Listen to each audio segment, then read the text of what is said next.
Price the lord. The shepherd ഷാർപ്പിൻ്റെ പുതിയൊരു എപ്പിസോഡിലേക്ക് ഏവർക്കും സ്വാഗതം. ഇന്ന് പ്രഭാതത്തിലെ വചനചിന്തയ്ക്കായി വിശുദ്ധ തിരുവെഴുത്തിൽ നിന്ന് ഒരു വേദഭാഗം നമുക്ക് വായിക്കാം. സഭാപ്രസംഗി 11-ാം അധ്യായം 10-ാം വാക്യം. ആകയാൽ നിന്റെ ഹൃദയത്തിൽ നിന്നും വ്യസനം അകറ്റി നിന്റെ ദേഹത്തിൽ നിന്നും തിന്മ നീക്കിക്കളക. സഭാപ്രസംഗി എഴുതിയത് ശലോമോൻ രാജാവാണല്ലോ, ദ ഗ്രേറ്റ് കിങ്. ജ്ഞാനികളിൽ ജ്ഞാനി എന്നാണ് അദ്ദേഹത്തെ അറിയപ്പെടുന്നത്. തൻ്റെ ജീവിതകാലത്ത് താൻ എല്ലാ സുഖ സൗകര്യങ്ങളും അനുഭവിച്ചൊരു വ്യക്തിയാണ്. എന്നാൽ അതിൻ്റെ അവസാനം താൻ മനസ്സിലാക്കിയ ഒരു സത്യം എന്ന് പറഞ്ഞാൽ ഈ ലോകത്തിലെ എല്ലാ നന്മകളും, എല്ലാ സുഖ സൗകര്യങ്ങളും, എല്ലാ പ്രൗഢികളും, എല്ലാ ധനവും മായയാണ്. ഇത് ഉള്ള കാലം മുഴുവൻ നമുക്ക് അനുഭവിക്കാൻ പറ്റില്ല. ഒരു സാഹചര്യം കഴിയുമ്പോൾ, ഒരു കാലം കഴിയുമ്പോൾ ഇതെല്ലാം വിട്ടേച്ച് പോകേണ്ടവരാണ് നമ്മൾ. അതുകൊണ്ടാണ് താൻ ഇതെല്ലാം മായ എന്ന് പറയുന്നത്. ലോകം കണ്ട ഏറ്റവും വലിയ ചക്രവർത്തിമാരിൽ ഒരാളായിരുന്ന അലക്സാണ്ടർ ചക്രവർത്തി തൻ്റെ ജീവിതത്തിലെ കരഭാഗമായിരുന്ന എല്ലാ രാജ്യങ്ങളും താൻ വെട്ടിപ്പിടിച്ചു. ഇന്ത്യ ഒഴിച്ച് താൻ പല ഭൂഖണ്ഡങ്ങളിലും എത്തിപ്പെടുവാൻ ഇടയായിത്തീർന്നു. സമുദ്രത്തെ നോക്കി താൻ പറഞ്ഞു, ഇത് ഒരു കരയായിരുന്നുവെങ്കിൽ ഞാൻ അതിനെ പിടിച്ചടക്കുമായിരുന്നു. എന്നാൽ തൻ്റെ യൗവനകാലത്ത് ഒരു പനി വന്ന് താൻ ഈ ലോകത്ത് നിന്ന് മാറ്റപ്പെടുന്നു. എന്നാൽ താൻ മാറ്റപ്പെടുന്നതിന് മുമ്പ് തന്നെ ശുശ്രൂഷിച്ച വൈദ്യന്മാരോടായി താൻ കൽപ്പിച്ച ഒരു കാര്യമുണ്ട്.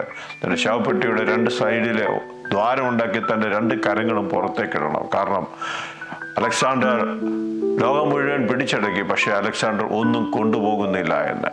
നാം നഗ്നനായി ലോകത്തേക്ക് വന്ന് നഗ്നനായി പോകുന്നു എന്ന് നമ്മൾ പറയാറുണ്ടല്ലോ. നാം ഒന്നും കൊണ്ടുപോവുകയില്ല. അതുകൊണ്ടാണ് ശലോമോൻ പറഞ്ഞത്, ഈ ലോകത്തിലുള്ളതെല്ലാം മായ, ഒന്നും നിലനിൽക്കുന്നില്ല. നിലനിൽക്കുന്ന ഒന്നേ ഉള്ളൂ, അത് ദൈവത്തിൻ്റെ രാജ്യമാണ്, അത് ദൈവത്തിൻ്റെ സ്നേഹമാണ്, ദൈവത്തിൻ്റെ വചനമാണ്. ദൈവം മാത്രമേ ഉള്ളൂ നിലനിൽക്കുന്നത്. 6-ാം അധ്യായത്തിൽ താൻ പറയുന്നു, സൂര്യന് കീഴെ ഞാൻ കണ്ടിരിക്കുന്ന തിന്മ. ദൈവം ഒരു മനുഷ്യന് എത്ര ധനവും ഐശ്വര്യം നൽകിയാലും മരിക്കാതെ ജീവിച്ചിരുന്ന ഉള്ളകാലം മുഴുവൻ അത് അനുഭവിക്കുവാൻ ആർക്കും കഴിയുന്നില്ല.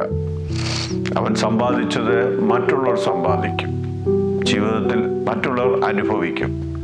ജീവിതത്തിൽ നമ്മൾ ഉണ്ടാക്കിയതൊക്കെ ഒരുപക്ഷെ നമ്മുടെ മക്കളെ അനുഭവിക്കും, അടുത്ത തലമുറ ഉപയോഗിക്കും. പക്ഷെ ഒരാൾക്ക് ഉള്ള കാലം മുഴുവൻ ജീവിച്ചിരുന്ന് അവനുണ്ടാക്കിയതെല്ലാം അനുഭവിക്കുവാൻ സാധിക്കുകയില്ല. പിന്നെ ദൈവവചനം പറയുന്നു, ഒരിക്കൽ മരിക്കുകയും പിന്നെ ന്യായവിധിയും ദൈവം എല്ലാവർക്കും കൽപ്പിച്ചിരിക്കുന്നു. അതുകൊണ്ട് ജീവിച്ചിരിക്കുമ്പോൾ ദൈവത്തെ അറിഞ്ഞ് ജീവിച്ചാൽ ന്യായവിധിക്കുമ്പോൾ തക്കതായത് നമുക്ക് ലഭിക്കാനിട വരും. 11-ാം അധ്യായത്തിന് 9-ാം വാക്യങ്ങൾ യൗവനക്കാരോടായിട്ട് താൻ പറയുന്നു, നിന്റെ യൗവനത്തിൽ സന്തോഷിക്കാൻ, നിനക്ക് ഇഷ്ടമുള്ളതൊക്കെയും ചെയ്യുക, നിനക്ക് ഇഷ്ടമുള്ള വഴികളിലൂടെയൊക്കെ നടക്കുക. എന്നാൽ ഇതൊക്കെ നിമിത്തം ദൈവം നിന്നെ ന്യായവിസ്താരത്തിലേക്ക് വരുത്തും. 12-ാം അധ്യായം 13-ാം വാക്യത്തിൽ വായിക്കുന്നു, എല്ലാറ്റിൻ്റെയും സാരം കേൾക്കുക, യഹോവയെ ഭയപ്പെട്ട് അവൻ്റെ കൽപ്പനകളെ പ്രമാണിക്കുക, അതാവുന്നു എല്ലാ മനുഷ്യർക്കും വേണ്ടത്. അതുകൊണ്ട് ദൈവത്തെ ഭയപ്പെട്ട് അവൻ്റെ കൽപ്പനകളെ അനുസരിച്ച് നമ്മുടെ ഹൃദയത്തിൽ നിന്നും വ്യസനം അകറ്റി ശരീരത്തിൽ നിന്നും തിന്മ നീക്കി ദൈവപ്രസാദമാകുന്ന ഒരു ജീവിതം നയിക്കുവാൻ ഇത് പാകാരം ദൈവത്തെ സമർപ്പിക്കാം. ദൈവമായ കർത്താവെ നമ്മെ സഹായിക്കുമാറാകട്ടെ. പരിശുദ്ധ പിതാവെ നന്ദിയോടെ സ്തുതിക്കുന്നു. വചനം കേൾക്കുന്ന നിരജനങ്ങളുടെ നാമത്തെ അനുഗ്രഹിച്ച് പ്രാർത്ഥിക്കുന്നു.